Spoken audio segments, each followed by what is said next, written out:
Back to the talk circle, and as we have seen before, we are discussing about the youth and employment. And on this second segment, we have another guest who is going to introduce himself. And kindly welcome, sir. Thank you very much. Yes. What's your name? Tell our viewer out there a little bit about yourself. So my name's Victor Odongo Onyango.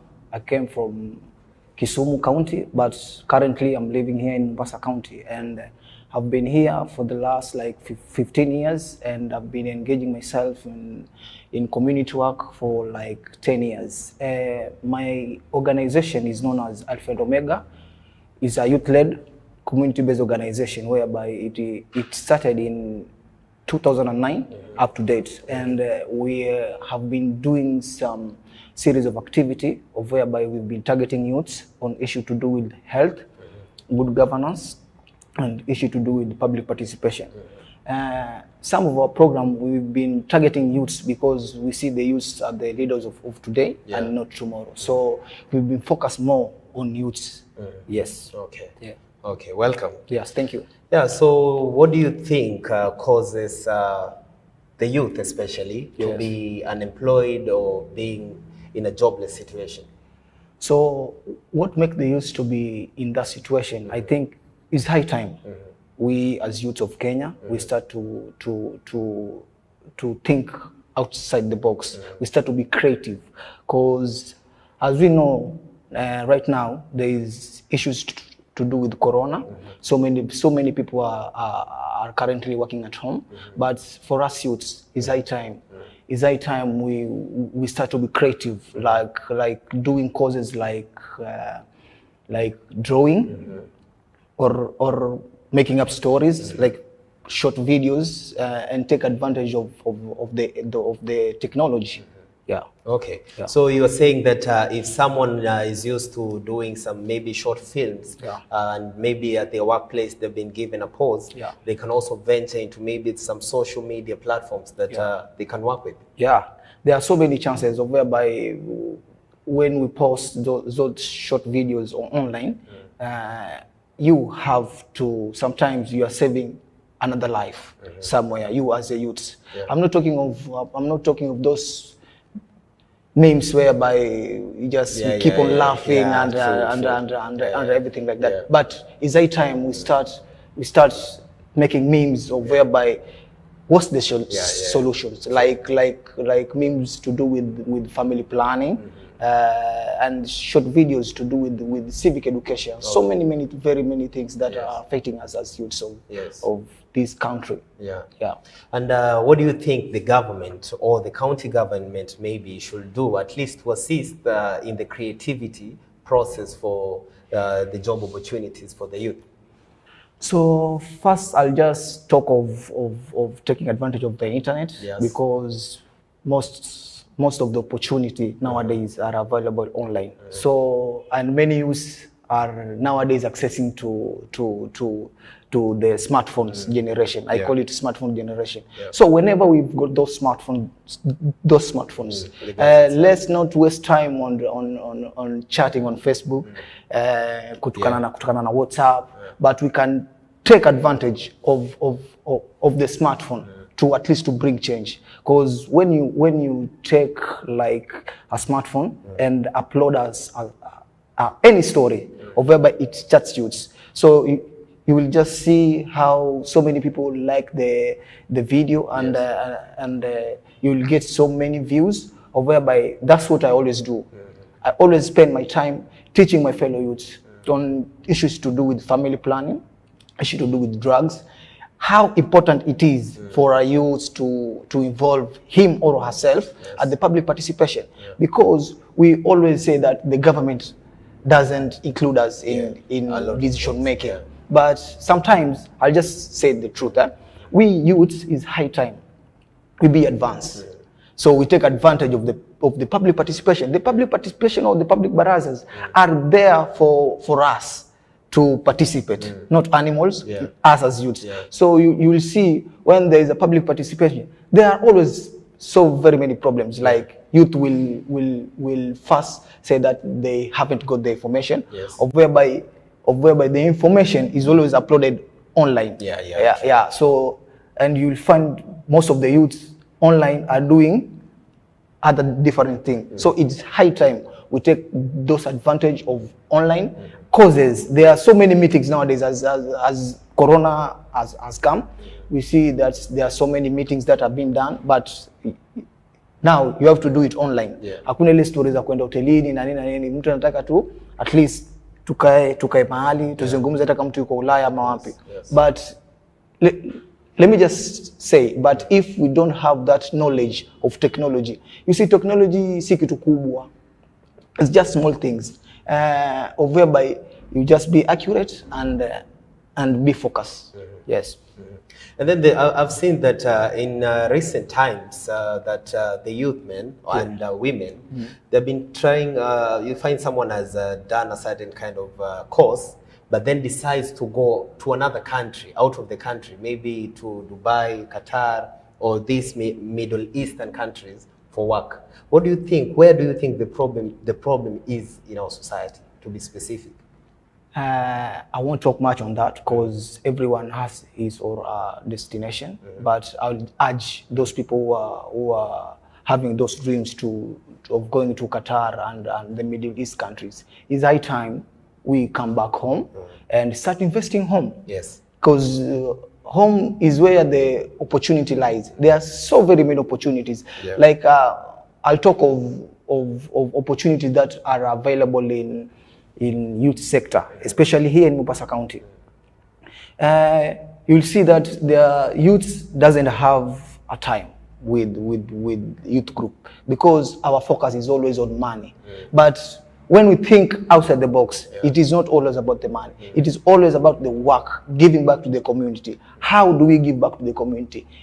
I, as Victor Odongo, there is how I always give back to the community through various activity where I always engage community, where we always do community dialogues on issue to do with family planning. Like today, I held one at my residence in Bangladesh slums, of whereby we were looking for solution and the importance of family planning.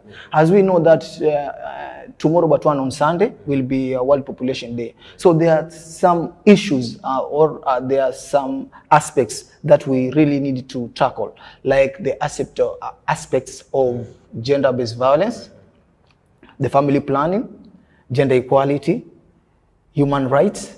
The world is moving fast. As we know now, we are almost going to 7 billion around the world. So you can see the world is growing large, but we still don't have those opportunities. But we can have those smallest opportunity where we are coming from, because it is possible.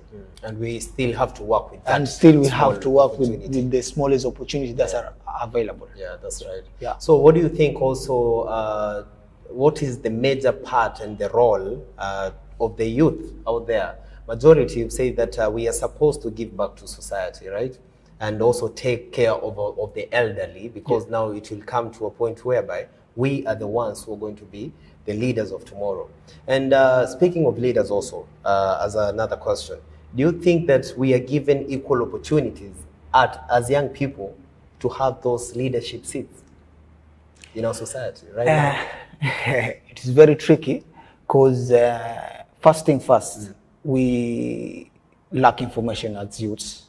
So when we lack information, tutanyimwa hizo vitu ama hizo viti hatutazipata kwa sababu ya ile information. But as long as tumepata ile information is power. As we all know that information is power.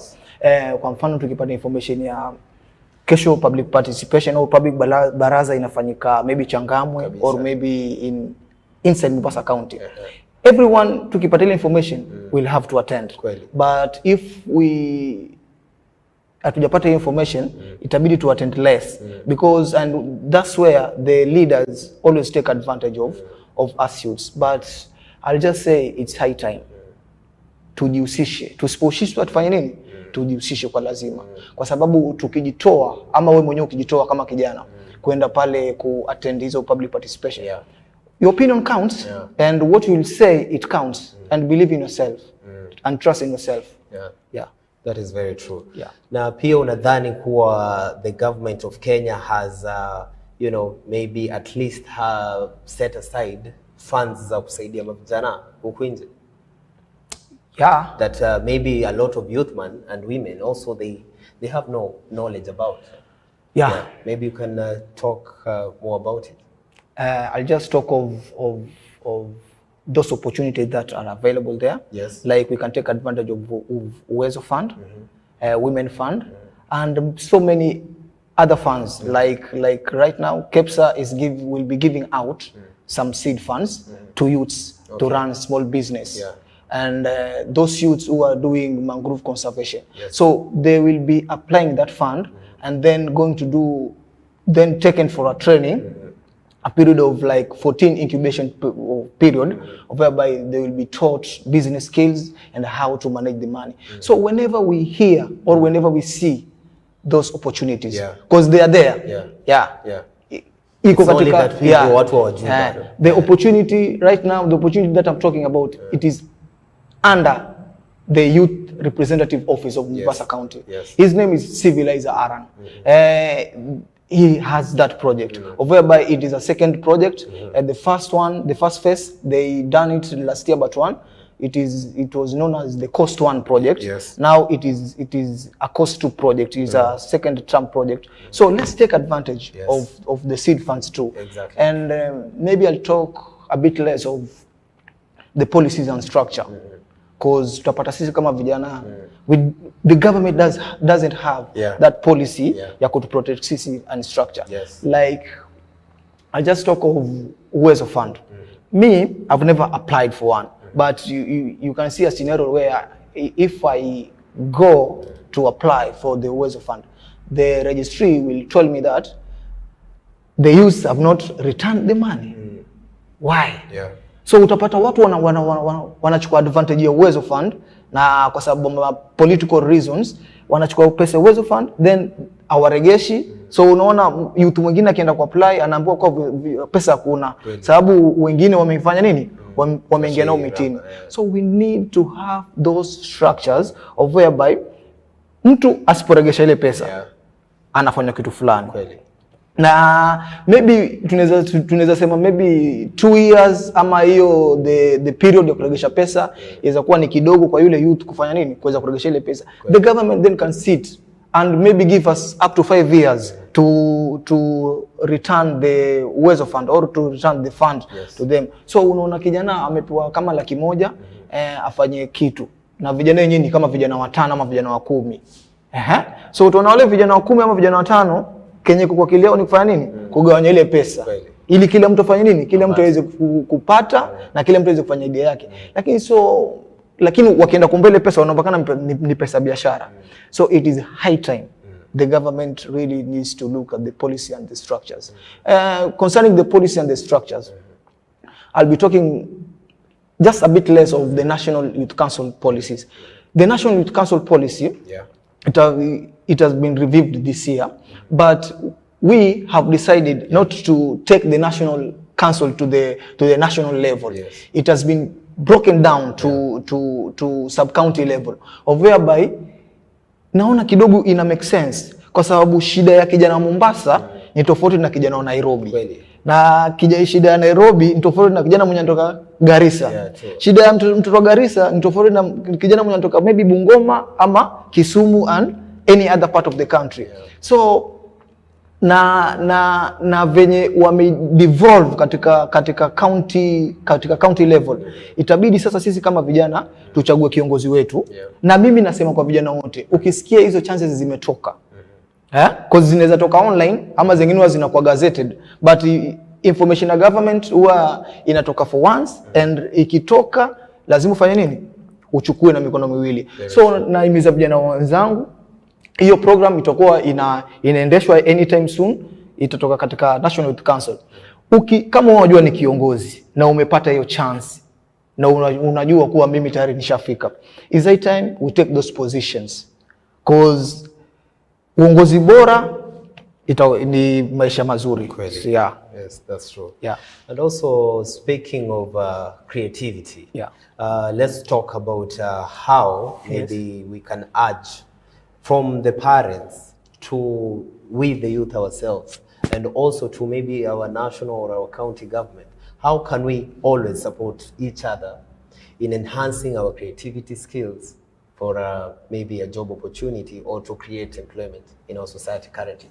And speaking of which, it's like nikisema mtu mwenye ako fiti sana kucheza kama kitu kafuta, hiyo ni talent, I'm saying.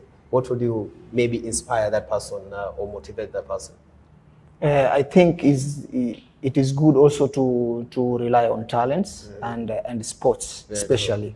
So when I talk of talent and sports, I just combine them both, because you will see someone is good at playing football, really very good at playing football, but unaona ule kijana ambition yake inaisha hapa. So I'll urge the stakeholders, not only the government, even the private sector stakeholders, and au wachezaji wenye walipata fursa za kwenda majuu kama the likes of Olungas and the Wanyamas. There are so very many. They are supposed to come and invest home. Because mimi, where I come from, I come from Bangladesh slums in Mombasa. And Bangladesh slums in Mombasa, you can correct me if I'm wrong, Bangladesh is one of the place here in Mombasa where footballers are made. Is one of the places where footballers are made.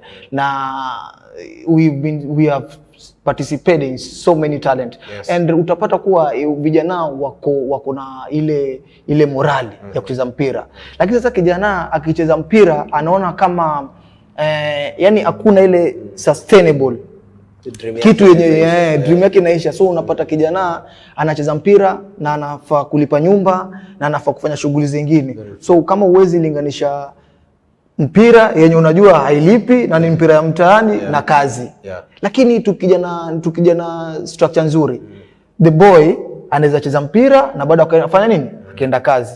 Anaweza cheza mpira na akapo kazi ndogo na agava kama kazi za kuattend maybe youth friendly centers, services zile zenye zinafaa zitengezwe katika sub county. So yule kijana anaweza spend maybe asubuhi mpaka saa 8 ama saa 6 katika facility. Pale kwa facility atakuwa anafanya kazi gani? Atakuwa anafanya kazi ya kuhudumia vijana wenzake. Umekuja unataka kuchukua tuseme for instance like condom. Unaona kijana akienda katika facility, ni ngumu sana akiona mzazi wake ama mtu wa rika kama mamake akienda kumuuliza issue za tuseme mama nataka condom, mama nimekuja kupimwa. So kijana ana ile uwazi kwake. Akifika pale ataona ule mama mimi siwezi enda kumwambia vile. So it is high time pia the government ianze kuinvest katika youth friendly centers katika all the Mombasa sub county, of whereby I'm talking of, kuna sub county zingine ziko kama like I think Changamwe there is one in Kisauni and there is one in Likoni.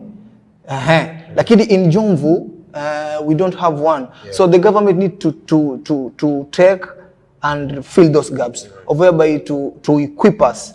Those centers they should also be equipped with facilities zile zenye vijana wanapenda, kama kuenda game. Kijana anaweza acha kwenda Mangweni ama kwenda base, akafanya nini, akaspend time yake pale kwa center, maybe akicheza game. Na venye tunajua siku hizi sisi ni watu kupenda wifi na kila kitu, iko equipped pia na free wifi. So utapata kijana wengi wanakuja pale kuchukua information pale katika center, at least kufanya nini, kupoteza time. True. And also we had this discussion also. It's about gender inequality. You see, majority of the time we have seen that it's either one side inasema vijana, especially the boy child, anaonewa sana, ama there's lack of job opportunities.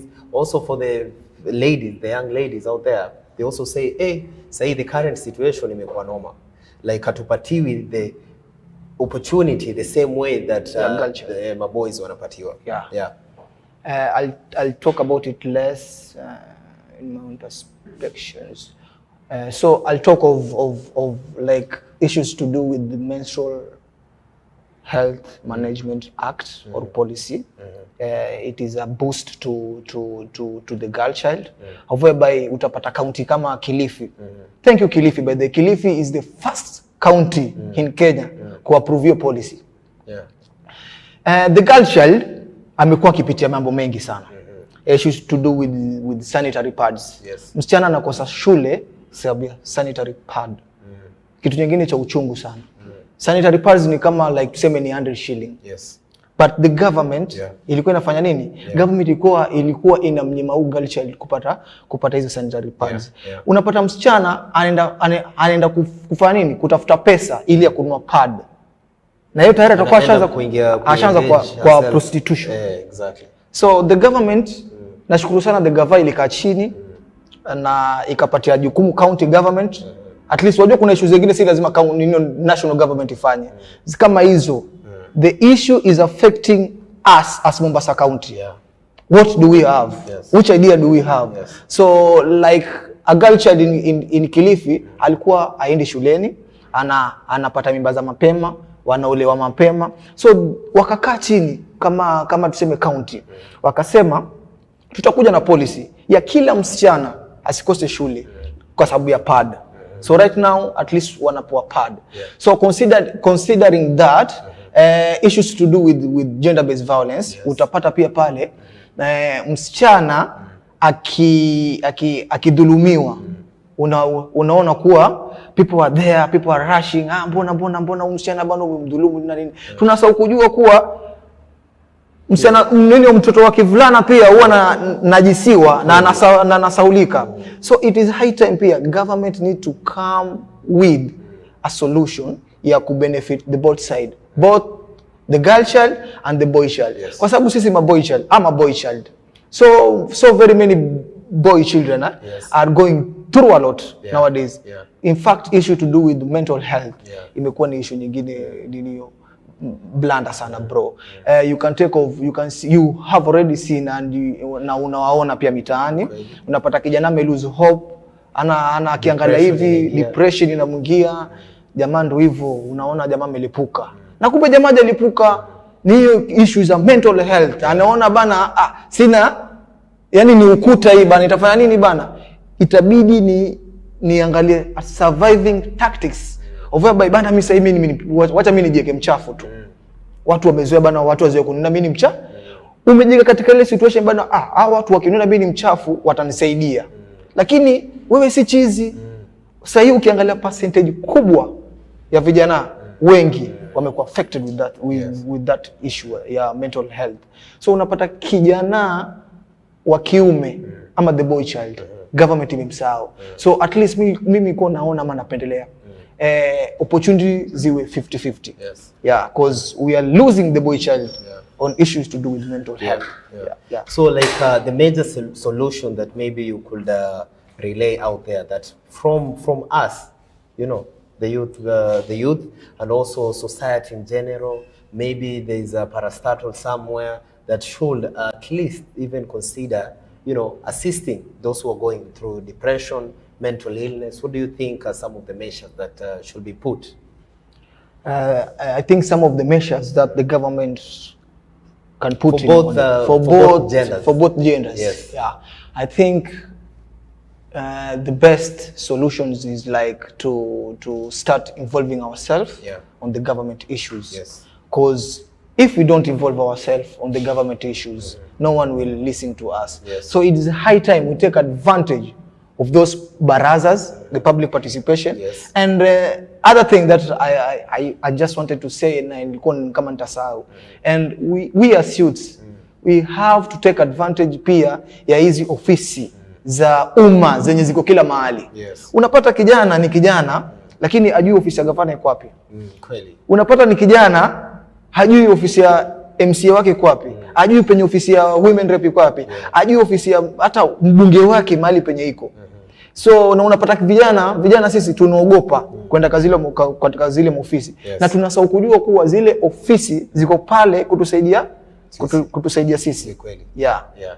Okay. Yeah. So I hope each and everyone is educated and informed, most especially on ways to improve, especially as the youth.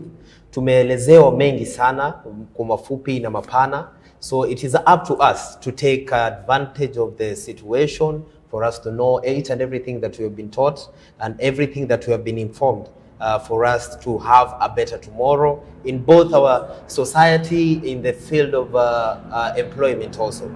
So I think we will see you next time, same place, same time. We will have more discussions coming your way because we are here to inform, to entertain you, and also to inspire you, first of all, and that is the major issue as to why we bring this segment to you. So God bless you. See you next time. And also, before I forget, I would like to thank the production team, each and everyone that has made this segment possible. And also to our guests, thank you very much for coming through. Thank you too. We are sure that our viewers out there have heard and they're going to adhere to a lot of the things, your thoughts and ideas, and also the knowledge that you have given unto them.